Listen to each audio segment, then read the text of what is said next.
ನಮಸ್ಕಾರ. BSM ನ್ಯೂಸ್ಗೆ ಆತ್ಮೀಯವಾಗಿ ತಮ್ಮನ್ನು ಸ್ವಾಗತಿಸ್ತಾ ಇದ್ದೇನೆ. ಹಾವೇರಿ ಜಿಲ್ಲೆಯ ಸವಣೂರು ಒಂದು ವಿಶೇಷ ಪುಣ್ಯಭೂಮಿಯಾಗಿದೆ.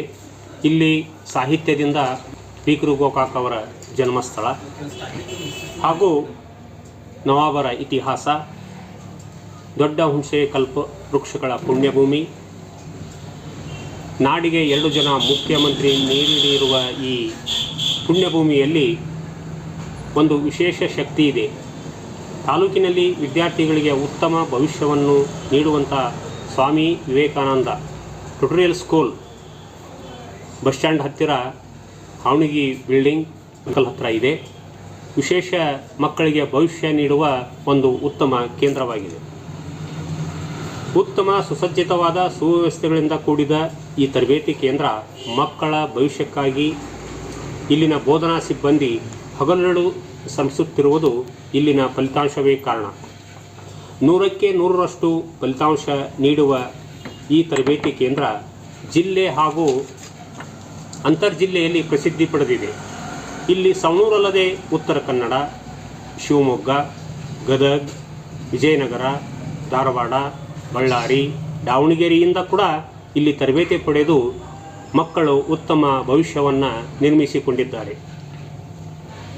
ಇಲ್ಲಿ 5ರಿಂದ 9ನೇ ತರಗತಿಯವರೆಗೆ ತರಬೇತಿ ನೀಡಲಾಗುತ್ತೆ. ಮುರಾರ್ಜಿ, ನವೋದಯ, ಸೈನಿಕ, ಆಳ್ವಾಸ್, ಕಿತ್ತೂರು ರಾಣಿ ಚೆನ್ನಮ್ಮ, ಆದರ್ಶ, ಅಲ್ಪಸಂಖ್ಯಾತರ, ರಾಷ್ಟ್ರೋತ್ಥಾನ, ಇನ್ನೂ ಅನೇಕ ಶಾಲೆಗಳ ಆಯ್ಕೆಗಾಗಿ ಇಲ್ಲಿ ವಿದ್ಯಾರ್ಥಿಗಳು ಆಗಮಿಸುತ್ತಿದ್ದಾರೆ. ಈ ವಿದ್ಯಾರ್ಥಿ ತರಬೇತಿ ಕೇಂದ್ರದಲ್ಲಿ ಅನುಭವಿ 10 ಜನ ಶಿಕ್ಷಕರಿದ್ದಾರೆ. ಬೋಧಕೇತರ ನೌಕರರಾಗಿ 5 ಜನ ಸಿಬ್ಬಂದಿಗಳು ಇಲ್ಲಿ ಪ್ರಾಮಾಣಿಕವಾಗಿ ಕೆಲಸ ಮಾಡುತ್ತಿದ್ದಾರೆ. ಪಠ್ಯೇತರ ಚಟುವಟಿಕೆಗಳಾದ ಯೋಗಾಸನ, ಪ್ರಾರ್ಥನೆ, ಕ್ರೀಡೆ, ಸಂಗೀತ, ನೃತ್ಯ ಇವುಗಳಲ್ಲಿ ಕೂಡ ಇಲ್ಲಿ ಮನ್ನಣೆ ನೀಡಲಾಗುತ್ತದೆ. ವಿದ್ಯಾರ್ಥಿಗಳಿಗೆ ಪ್ರತಿ ರವಿವಾರ ಪರೀಕ್ಷೆಯನ್ನು ನಡೆಸಲಾಗುತ್ತೆ. ಹತ್ತಿರದಲ್ಲಿಯೇ ಬಸ್ ಸ್ಟ್ಯಾಂಡು, ಆಸ್ಪತ್ರೆ, ಮಾರುಕಟ್ಟೆ, ಸುಸಜ್ಜಿತ ಕಟ್ಟಡ, CC ಕ್ಯಾಮ್ರಾ ಅಳವಡಿಕೆ, ಬಿಸಿ ನೀರಿನ ವ್ಯವಸ್ಥೆ, ಪ್ರತ್ಯೇಕ ಬೋರ್ವೆಲ್ ಹೊಂದಿರುವ ಈ ತರಬೇತಿ ಕೇಂದ್ರಕ್ಕೆ ನಾಡಿನ ಹಲವು ನಾಯಕರ ಹಾಗೂ ಮಠಾಧೀಶರ ಆಶೀರ್ವಾದವಿದೆ. ಮಕ್ಕಳ ಉತ್ತಮ ಭವಿಷ್ಯಕ್ಕಾಗಿ ಸವಣೂರಿನ ಈ ವಿವೇಕಾನಂದ ತರಬೇತಿ ಕೇಂದ್ರಕ್ಕೆ ಒಮ್ಮೆ ಭೇಟಿ ನೀಡಿ ತಮ್ಮ ಮಕ್ಕಳ ಭವಿಷ್ಯ ರೂಪಿಸಿಕೊಳ್ಳಿ.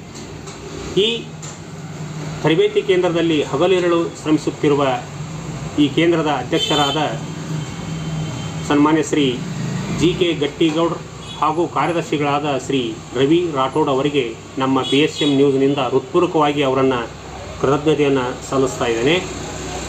ಮಕ್ಕಳ ಉಜ್ವಲ ಭವಿಷ್ಯಕ್ಕಾಗಿ ಶಿಕ್ಷಣವನ್ನು ನೀಡಿ, ಆಸ್ತಿ ಮಾಡಬೇಡಿ, ಮಕ್ಕಳನ್ನೇ ಆಸ್ತಿಯನ್ನಾಗಿ ಮಾಡಿ, ಗುರಿ ಮುಟ್ಟುವವರೆಗೂ ಹಿಂದಿರುಗಿ ನೋಡಬೇಡಿ. ನಮಸ್ಕಾರ. ನಮ್ಮ BSM ನ್ಯೂಸ್ ಚಾನಲನ್ನು ಸಬ್ಸ್ಕ್ರೈಬ್ ಮಾಡಿ, ಲೈಕ್ ಮಾಡಿ. ಬನ್ನಿ ಹಾಗಾದರೆ ಈ ಸಂಸ್ಥೆಯ ಅಧ್ಯಕ್ಷರ GK ಗಟ್ಟಿಗೌಡರಿಂದ ಇನ್ನೂ ಹೆಚ್ಚಿನ ಮಾಹಿತಿಯನ್ನು ಪಡೆಯೋಣ. ನಮಸ್ಕಾರ. ನಮ್ಮ ಒಂದು ವಸತಿ ಶಾಲೆಯ ವಸತಿ ಒಂದು ತರಬೇತಿ ಕೇಂದ್ರದ ಒಂದು ವ್ಯವಸ್ಥಿತವಾಗಿರ್ತಕ್ಕಂಥ ರೂಪರೇಷೆಯನ್ನು ತಿಳಿಪಡಿಸಿದ ಬೆಳಗ್ಗೆ ಪ್ರಾರ್ಥನಾ ಕಾಲ ಅಂದರೆ 5 ಗಂಟೆಗೆ ಎದ್ದು ಫ್ರೆಶ್ ಅಪ್ ಆಗಿ 5:15ರಿಂದ ಯೋಗಾಸನ ಹಾಗೂ ಪ್ರಾರ್ಥನೆ ಹಾಗೂ ಸ್ಟಡಿಯನ್ನು ಮಾಡಿಕೊಂಡು 7 ಗಂಟೆಯಿಂದ ಕ್ಲಾಸಸ್ಗಳು ಸ್ಟಾರ್ಟ್ ಆಗ್ತವೆ. 7ರಿಂದ 9 ಗಂಟೆವರೆಗೂ ಗಣಿತ, ವಿಶೇಷವಾಗಿರ್ತಕ್ಕಂಥ ಗಣಿತ ಮತ್ತು ನವೋದಯ ಮೆಂಟಲ್ ಎಬಿಲಿಟಿ ತರಗತಿಗಳು ಸಹಿತ ಇರ್ತವೆ. ತದನಂತರದಲ್ಲಿ ಬೆಳಗಿನ ಉಪಹಾರ 9ರಿಂದ 10 ಗಂಟೆಗೆ ಬೆಳಗಿನ ಉಪಹಾರವಿರ್ತದೆ. ಹಾಗೂ 10 ಗಂಟೆಯಿಂದ ಮಧ್ಯಾಹ್ನದಲ್ಲಿ ರೆಸ್ಟನ್ನು ಕೊಟ್ಕೊಂಡು 1 ಗಂಟೆವರೆಗೆ ಕ್ಲಾಸಸ್ಗಳಿರ್ತವೆ. ಮತ್ತು 1ರಿಂದ 2 ಗಂಟೆಗೆ ಮಧ್ಯಾಹ್ನದ ಊಟದ ಒಂದು ಸಮಯ. 2ರಿಂದ 4:15ವರೆಗೆ ಕ್ಲಾಸಸ್ಗಳಿರ್ತವೆ. 4:15ರಿಂದ 5 ಗಂಟೆಗೆ ಒಂದು ಅರ್ಧ ಗಂಟೆ ಬ್ರೇಕ್ ಇರ್ತದೆ. 5 ಗಂಟೆಯಿಂದ 6 ಗಂಟೆವರೆಗೆ ಮತ್ತೊಂದು ಕ್ಲಾಸನ್ನು ಮಾಡಿಕೊಂಡು 6ರಿಂದ 7 ಗಂಟೆವರೆಗೆ ಸಾಯಂಕಾಲದ ಒಂದು ಲಘು ಉಪಹಾರವಿರ್ತದೆ. 7ರಿಂದ 8 ಗಂಟೆವರೆಗೆ ಪ್ರತಿನಿತ್ಯ ನಡೆದಿರ್ತಕ್ಕಂಥ ಒಂದು ತರಗತಿಗಳ ಒಂದು ದಿನನಿತ್ಯದ ಹೋಮ್ವರ್ಕ್ಗಳು ಸಹಿತ ಮಾಡಲ್ಪಡ್ತಾರದ. ಇನ್ನು 8 ಗಂಟೆಗೆ ರಾತ್ರಿ ಊಟದ ಒಂದು ವ್ಯವಸ್ಥೆ. ಇನ್ನು 8ರಿಂದ ಊಟ 9 ಗಂಟೆ ನಂತರ ರಾತ್ರಿ 10ರಿಂದ 10:30ವರೆಗೆ ಸಹಿತ ಪ್ರತಿನಿತ್ಯ ಅಭ್ಯಾಸವನ್ನು ಮಾಡಿಕೊಂಡು ನಂತರದಲ್ಲಿ ಮಲಗುವ ಒಂದು ವ್ಯವಸ್ಥೆ ಇರ್ತದೆ. ಈ ಒಂದು ಊಟದ ವ್ಯವಸ್ಥೆಯಲ್ಲಿ ಸಹಿತ ರೊಟ್ಟಿ, ಚಪಾತಿ ಹಾಗೂ ಕಾಳು ಪಲ್ಯಗಳು ಸಹಿತ ಹಾಗೂ ತರಕಾರಿ ಒಂದು ಪಲ್ಯಗಳನ್ನು ಸಹಿತ ಮಾಡಲಾಗ್ತದೆ. ಹಾಗೂ ದಿನನಿತ್ಯದ ಒಂದು ಉಪಹಾರಕ್ಕಾಗಿ ಒಂದು ದಿನ ಉಪ್ಪಿಟ್ಟಿತ್ತಂದರೆ ಒಂದು ದಿನ ಅವಲಕ್ಕಿ, ಹೀಗೆ ವಿಧ ವಿಧದ ಒಂದು ಟೈಮ್ ಟೇಬಲ್ ಪ್ರಕಾರವಾಗಿರ್ತಕ್ಕಂಥ ಉಪಹಾರದ ಒಂದು ವ್ಯವಸ್ಥೆ ಇರ್ತದೆ. ಇಂಥ ಒಂದು ಸುಸಜ್ಜಿತವಾಗಿರ್ತಕ್ಕಂಥ ಉತ್ತಮವಾಗಿರ್ತಕ್ಕಂಥ ಊಟದ ವ್ಯವಸ್ಥೆ ಇರ್ತದೆ. ಬೋಧನಾ ಸಿಬ್ಬಂದಿ ವರ್ಗ ಇರ್ತದೆ.